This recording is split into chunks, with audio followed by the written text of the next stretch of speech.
Hello, friends. Good morning, all of you. 11th class, subject English. I am Kapse sir. Friends, today we are going to study about activity sheet format of English subject. We have knowledge about it. We have theory paper and practical papers.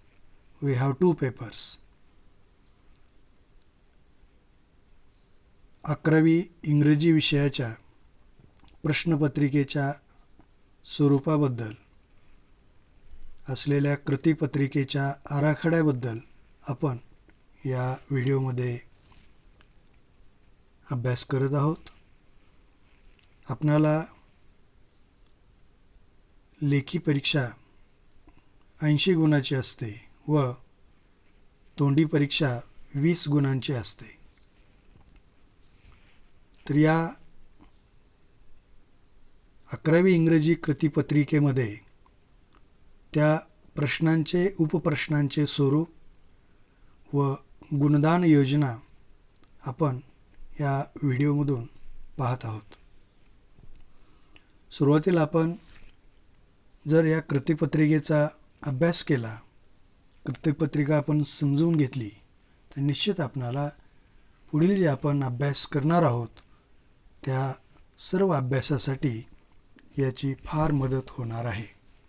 म्हणून अत्यंत उपयुक्त व महत्त्वाचा भाग आपण आज या ठिकाणी पाहत आहोत. Friends, we have knowledge about the format of question papers or activities.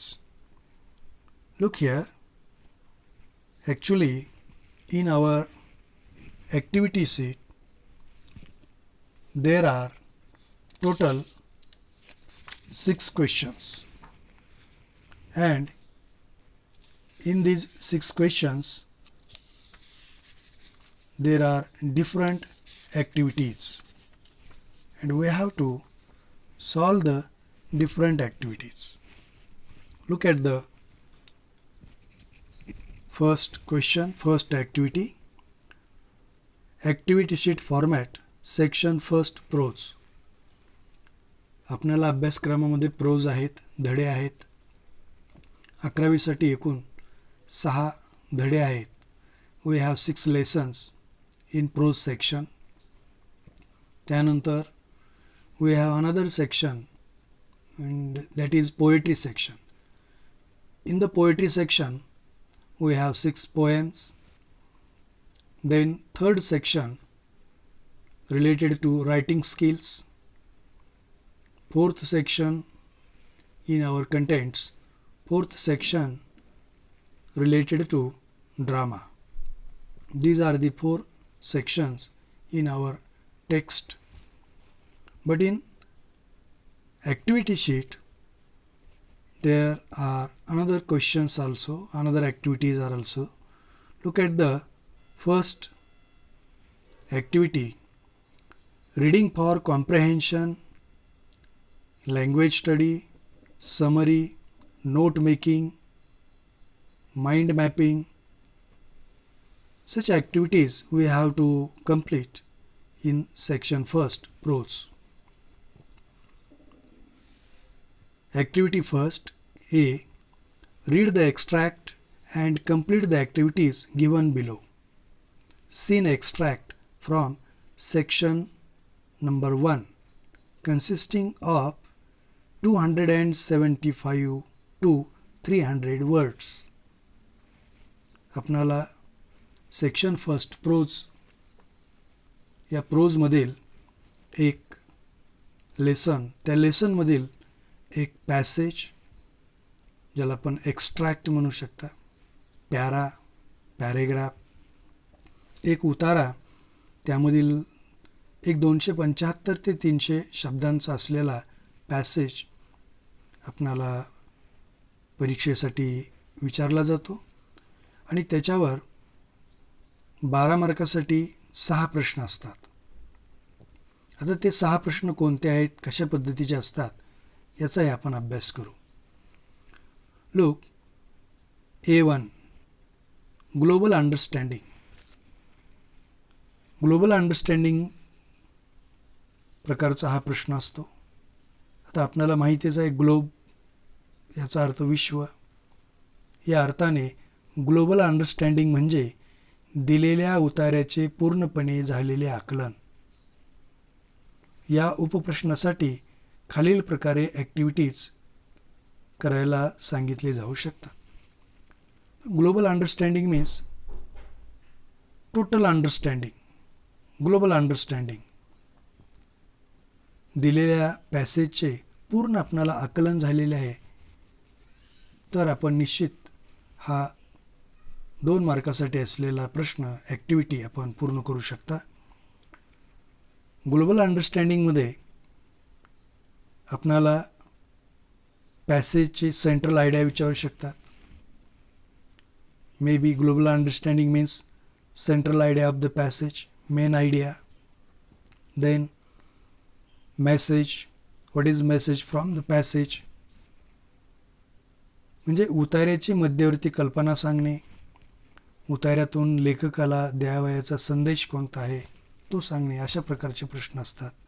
त्याचबरोबर उतार्याचा एकंदरीत अर्थ सांगण्यासाठी बहुपर्यायी प्रश्न देखील आपल्याला यामध्ये विचारू शकतात, ज्याला आपण मल्टिपल चॉईस क्वेश्चन्स असे म्हणतो.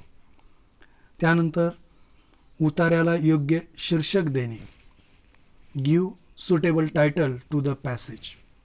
Give suitable title to the extract. अशा पद्धतीचे आपणाला इथे प्रश्न विचारू शकतात. बऱ्याच वेळा आपल्याला याच्यामध्ये complete the lines, complete the sentence, त्याचबरोबर उतार्याचा पूर्ण अर्थ समजल्यानंतर काही वाक्य दिले जातात व ते बरोबर आहेत की चूक आहेत हे पण आपल्याला सांगावे लागतात, म्हणजे ट्रू ऑर फॉल्स. काही वेळा आपल्याला इथे जे फॉल्स सेंटेन्स आहेत ते करेक्ट करायला सांगतात. त्याचबरोबर उतार्याचा लेखन प्रकार कोणता आहे असेही आपणाला ओळखण्यासाठी सांगतात. Means what type of this extract is.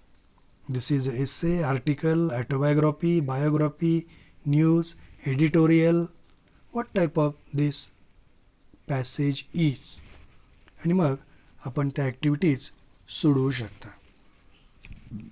Global understanding नंतर पुढील प्रश्न जो आहे तो कॉम्प्लेक्स फॅक्च्युअल. कॉम्प्लेक्स फॅक्च्युअल,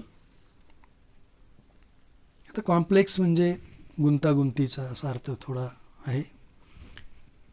तर कॉम्प्लेक्स फॅक्च्युअल म्हणजे दिलेल्या उतार्यामध्ये विविध माहिती असते, त्यावर आधारित कृती म्हणजे कॉम्प्लेक्स फॅक्च्युअल. विविध ठिकाणी आलेली माहिती एकत्र आणून त्याचे उत्तर द्यावे लागते.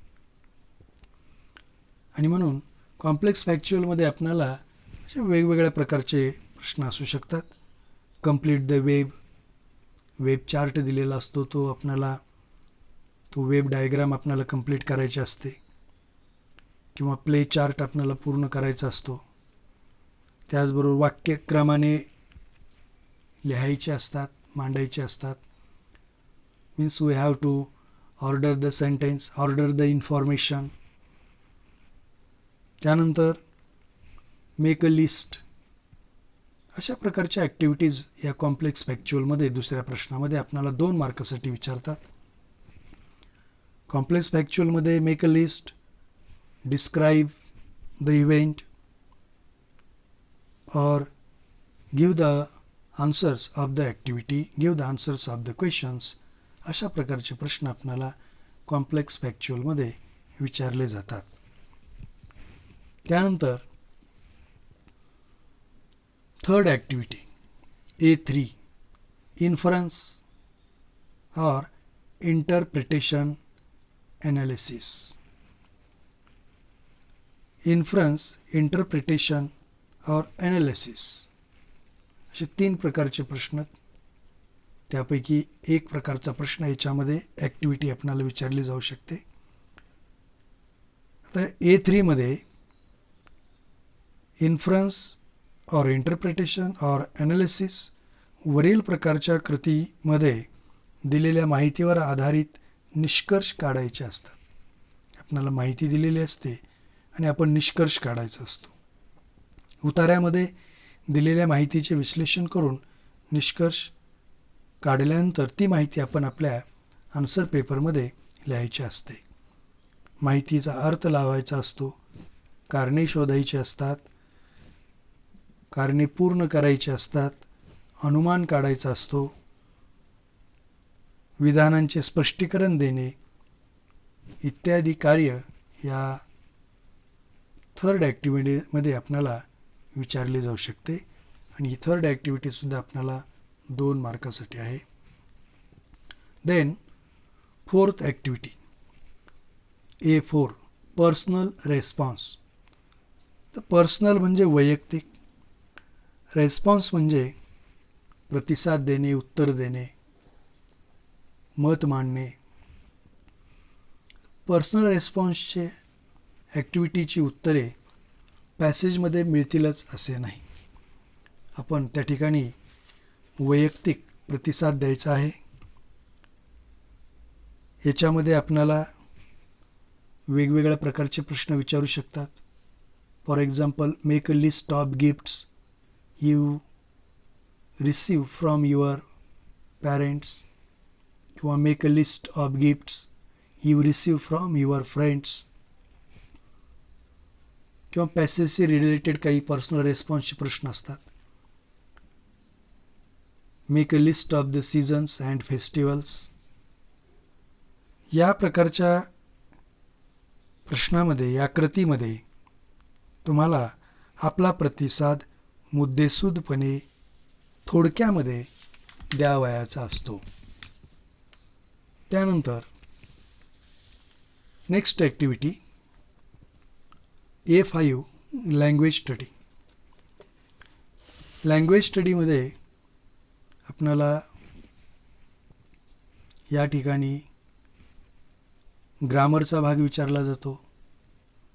लँग्वेज स्टडीमध्ये we have to study about, write about grammatical items.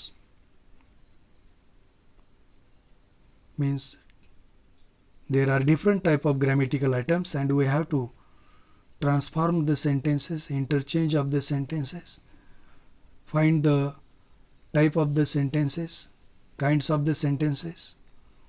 अशा ग्रॅमेटिकल आयटम्स ह्याच्यामध्ये आपल्याला विचारले जाऊ शकतात. And the last activity A6 vocabulary. All activities are for 2 marks because this question first A, activity first A for 12 marks, and the last question, last activity vocabulary. तर vocabulary आपल्याला दिलेल्या उतार्यावर ही शेवटची कृती शब्दसंग्रहावर आधारित आहे. यात विविध कृतींचा समावेश होतो. तर कोणकोणत्या ॲक्टिव्हिटीज आहेत याच्यामध्ये? Match the pairs of synonyms, write the synonyms, write the antonyms, means write the similar words, write the opposite words. Match the pairs of synonyms, match the pairs of antonyms. Choose the correct meaning from the options. Choose the correct opposite from the options. Choose the correct synonym from the options. किंवा fill in the blanks with appropriate words from the brackets, or replace the underlined words with their synonyms. Use of prefix, use of suffix, or word formation table, noun, verb, adjective, adverb, etc. Means we have to complete table also. Then put words in alphabetical order. Then use the phrases in the sentences. अशा विविध प्रकारचे आपल्याला ह्याच्यामध्ये प्रश्न विचारले जाऊ शकतात. Then question first A, B. There language study means here non-textual grammar. Question first B for 4 marks, and there are two types of questions, B1 and B2.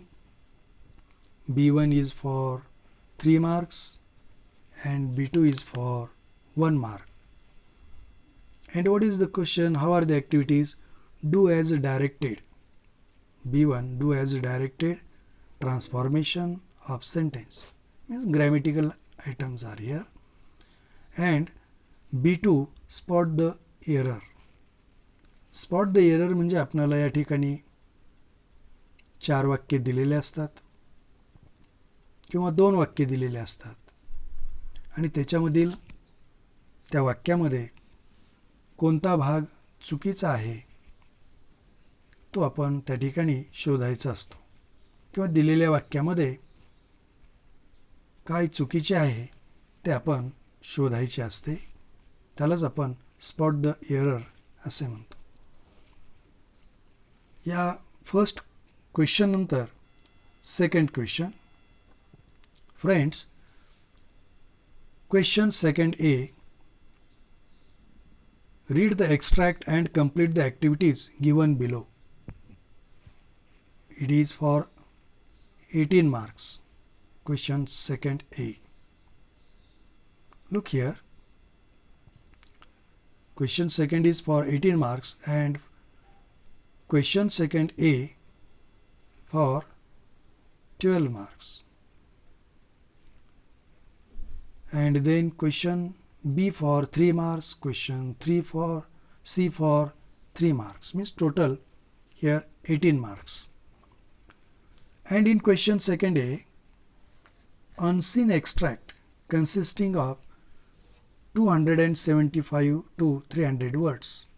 इथेही आपल्याला वरील पॅसेज प्रमाणेच पॅसेज असतो, एक्स्ट्रॅक्ट असतो, परंतु हा आपल्या टेक्स्टच्या बाहेरील असतो, अनसीन असतो.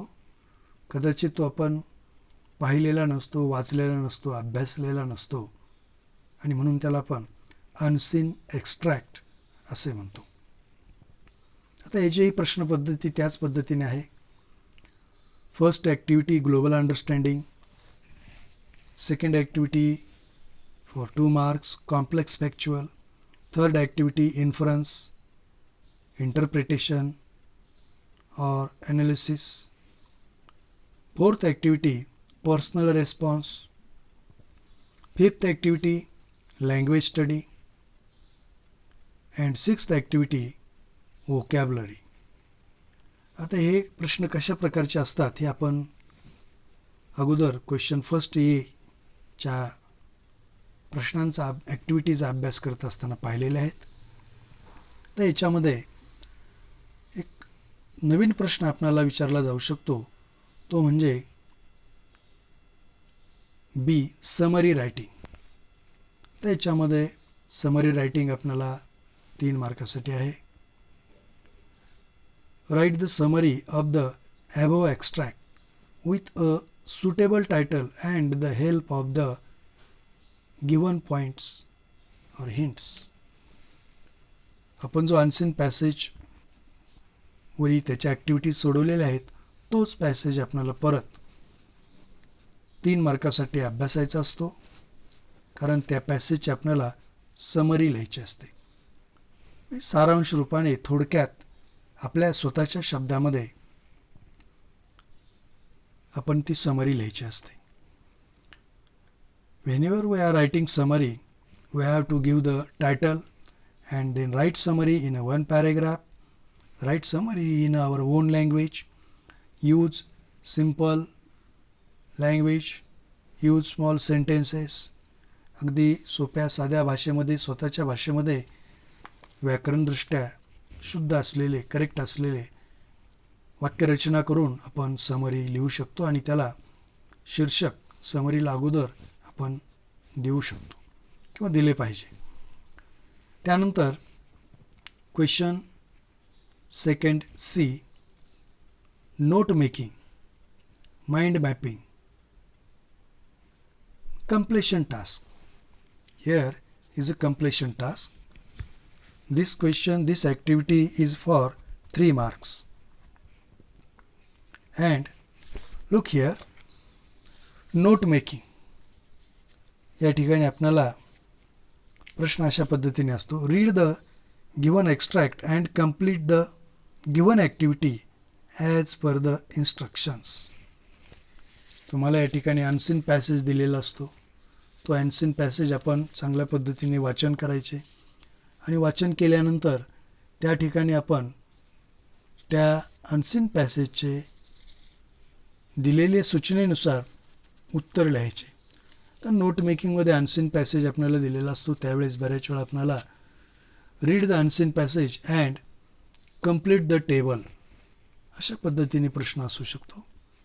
त्या ठिकाणी पॅसेजनंतर आपल्याला टेबल कंप्लीट करायचं असतो, त्या टेबलमध्ये इन्फॉर्मेशन भरायची असते. त्याचबरोबर त्या टेबलमध्ये जे काही पॉईंट्स आहेत ते पॉईंट्स त्या टेबलमध्ये योग्य पद्धतीने आपण लिहायचे असतात. किंवा आणखीन या ठिकाणी आपल्याला वेगळ्या प्रकारे प्रश्न विचारू शकतात. याच्यामध्ये आपल्याला वेगळ्या प्रकारे काय प्रश्न विचारू शकतात, तर आपल्याला read the unseen extract and draw a tree diagram. तो पॅसेज एक्स्ट्रॅक्ट वाचल्यानंतर आपल्याला कदाचित त्या पॅसेजचा ट्री डायग्राम काढण्यासाठी सांगतील आणि मग व्यवस्थित आपण टायटल देऊन त्याच्या सुटेबल ब्रँचेस तयार करून इन्फॉर्मेशननुसार ती माहिती आपण घेऊन त्या आपल्या आन्सर पेपरमध्ये अगदी करेक्ट ट्री डायग्राम तयार करायचा आहे. त्याचबरोबर या ठिकाणी आपणाला आणखीन वेगळ्या पद्धतीचे ॲक्टिव्हिटीज विचारू शकतात. ह्याच्यामध्ये read the extract and write a simple note. Read the extract and complete the note असे या ठिकाणी विचारू शकतात. या ठिकाणी आपण कंप्लीट द नोट म्हणजे त्या पॅसेजमधील जे महत्त्वाचे पॉईंट्स आहेत ते पॉईंट्स आपण त्या ठिकाणी घ्यायचे. नोट मेकिंग करत असताना पूर्ण वाक्य किंवा त्याच्यामधील पॅसेजचा भाग, सेंटेन्स हे पूर्ण न घेता कंटेंट वर्ड्स, त्यानंतर टॉपिक सेंटेन्स, त्यानंतर असलेले काही सब पॉईंट्स, त्यानंतर असलेले एक्झाम्पल्स हे आपण नोट मेकिंगमध्ये घ्यायचे असतात. Friends, in this video we have seen question first and question second, and remaining question third, fourth, fifth and sixth we will see in the next video. Okay, see you again.